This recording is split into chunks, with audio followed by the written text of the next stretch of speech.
ఆంధ్రప్రదేశ్లో ఎన్నికలు ముగిసిన తర్వాత ప్రధాన పార్టీల అభ్యర్థులతో పాటు ఇతర పార్టీలకు చెందిన నేతలు కనుమరుగారు. ఎన్నికలకు ముందు ఓటర్ చుట్టూ కాళ్లకు చక్రాలు కట్టుకుని తిరిగిన నేతలు ఇప్పుడు ముఖం చాటేశారు. అయితే శ్రీకాకుళం జిల్లాలో మాత్రం వైసీపీకి చెందిన ఓ నేత ఇవన్నీ పక్కన పెట్టారు.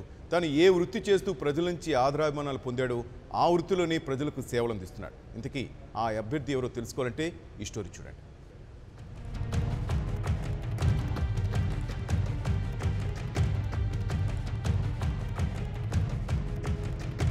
శ్రీకాకుళం జిల్లాలోని రాజకీయాల్లో పలాసకు ప్రత్యేకత ఉంది. ఈ ప్రాంతంలో ఉన్న ప్రజలకు రాజకీయ చైతన్యం కూడా ఎక్కువే. అలాగే ఈ ప్రాంతంలో సమస్యలు కూడా ఎక్కువగానే ఉన్నాయి. వాటి పరిష్కారానికి ఇప్పటివరకు ఉన్న నాయకులు తమ స్థాయిలో ప్రయత్నాలు చేశారు. కానీ ప్రజల సమస్యల పరిష్కారమే ధ్యేయంగా కృషి చేసిన దాఖలాలు లేవు. పలాస ప్రాంతంలో జీడి రైతుల సమస్య చాలా ప్రధానమైనది. జీడి కార్మికులు సమస్యలతో పాటు ఈ ప్రాంతం ఉద్దానం ఆనుకుని ఉండడంతో కిడ్నీ సమస్యలు కూడా ఎక్కువగానే ఉన్నాయి. ఈ సమస్యల పరిష్కారం కాకపోగా కొత్త సమస్యలు లేవనెత్తారు ప్రజలు. ఈ క్రమంలో రాజకీయాల్లో ఓనమాలు తెలియని వ్యక్తికి అవకాశం లభించింది. వైద్య వృత్తి ద్వారా ప్రజలకు నిరంతరం సేవలందించే ఓ డాక్టర్ను తెరమీదకు తీసుకొచ్చారు. ఆయనే డాక్టర్ శ్రీదిరి అప్పలరాజు.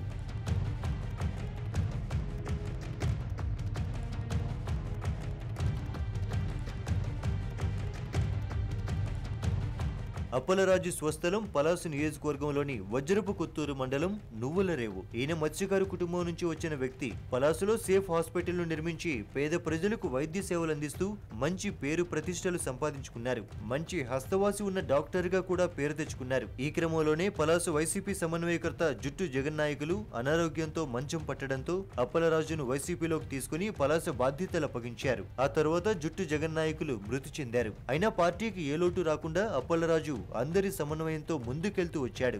రాజకీయాలు ఎలాంటి అనుభవం లేకపోయినా పార్టీని బలోపేతం చేశారు.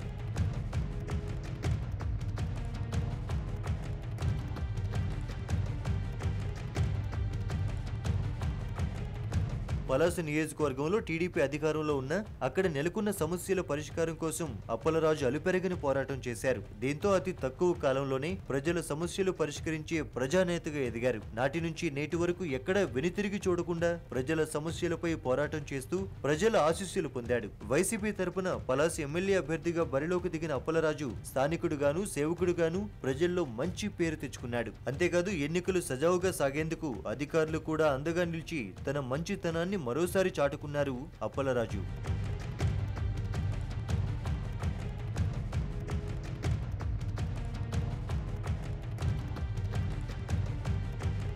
సాధారణంగా ఎన్నికలు ముగిశాక నాయకులు తమ పార్టీకి చెందిన నాయకులతో కలిసి లెక్కలు వేసుకుంటూ గెలుపుపై మురిసిపోతూ ఉంటారు. అయితే అప్పలరాజు మాత్రం దానికి భిన్నంగా తాను చేస్తున్న వృత్తిలోకి ఎంటర్ అయ్యాడు. ప్రజా తీర్పు జరిగిపోయిందని, తనకు ప్రజలు పట్టం కట్టినా కట్టకపోయినా తాను నమ్ముకున్న వైద్య వృత్తి 10 మందికి సాయపడుతుందంటున్నారు. కొందరి ప్రాణాలను కాపాడుతున్నామన్న ఆత్మ సంతృప్తితో మరలా హాస్పిటల్లో వైద్యం చేస్తూ ప్రజాసేవలో మునిగి తేలుతున్నారు. ఈయన తీరును చూసిన నాయకులు ప్రజలు రాబోయే రోజుల్లో పలాసకి నిబద్ధత గల ప్రజా సేవకుడు వస్తున్నాడని సంతోషం వ్యక్తం చేస్తున్నారు.